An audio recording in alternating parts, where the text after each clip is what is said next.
पे T M नामी digital wallet app कपड़ों से लेकर ईंधन और सड़कों के किनारे फलों के ठेलों से शॉपिंग तक के लिए इस्तेमाल की जा रही है।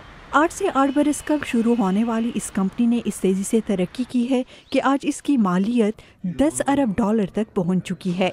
इस कंपनी के नायब सदर सुराब जैन कहते हैं कि अब से कुछ अरसे पहले तक कारोबारी हजरात के लिए ये समझना मुश्किल था कि इंटरनेट की बुनियाद पर चलाए जाने वाले बिजनेसेस इस बड़ी सतह पर फैल सकते हैं।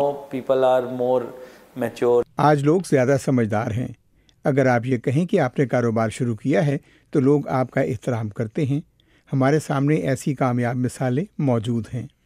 दिल्ली के ज़िले गिरगांव के तिजारती मरकज़ की इस मीटिंग में मौजूद बहुत से नौजवान अपने कारोबार शुरू करने का अज़्म रखते हैं। इनमें पुनिका चतुर्वेदी भी शामिल हैं, जिन्होंने अपने पार्टनर के साथ मिलकर डिजिटल मार्केटिंग कंपनी शुरू की है। जब एक बड़ी कंपनी के साथ काम करने के दौरान मैंने पूरे साल का हदफ पहले 6 माह के दौरान ही हासिल कर लिया तो मैंने महसूस किया कि मैं इसे मज़ीद बहुत ज़्यादा वुसअत दे सकती हूँ, और मुझे ख्याल आया कि मुझे ऐसी चीज़ का मालिक होना चाहिए जो सिर्फ मेरी हो। एक ऐसे मुल्क में ये बहुत बड़ी तब्दीली है जहाँ करियर्स के लिए बड़ी फर्म्स में मुलाजमतों का इंतखाब तरजीह हुआ करता था। अब लोगों के इरादों को बड़ी सुर्खियों के साथ शाया होने वाली कामयाबी की दूसरी कहानियों से हौसला मिल रहा है। मिसाल के तौर पर वॉलमार्ट का $16 अरब में फ्लिपकार्ट नामी इंडियन ऑनलाइन कंपनी में बड़ा हिस्सा खरीदने का मुआहिदा। फ्लिपकार्ट किताबों के एक छोटे से ऑनलाइन स्टोर की शक्ल में शुरू हुआ था।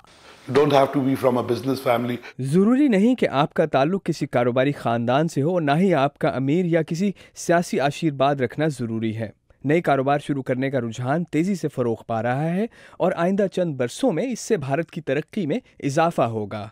अगरचे भारत इस वक्त टेक्नोलॉजी का पावर हाउस बन चुका है, लेकिन फिर भी ये अभी सिलिकॉन वैली से काफ़ी दूर है। उम्मीद की जा रही है कि एक ऐसे मुल्क में जहां नौजवानों की बड़ी तादाद नौकरियों की तलाश में है, रोज़गार के नए मौके पैदा होंगे। एंजिना पेस्ट्रिचा के साथ शहनाज नफीस, उर्दू VOA।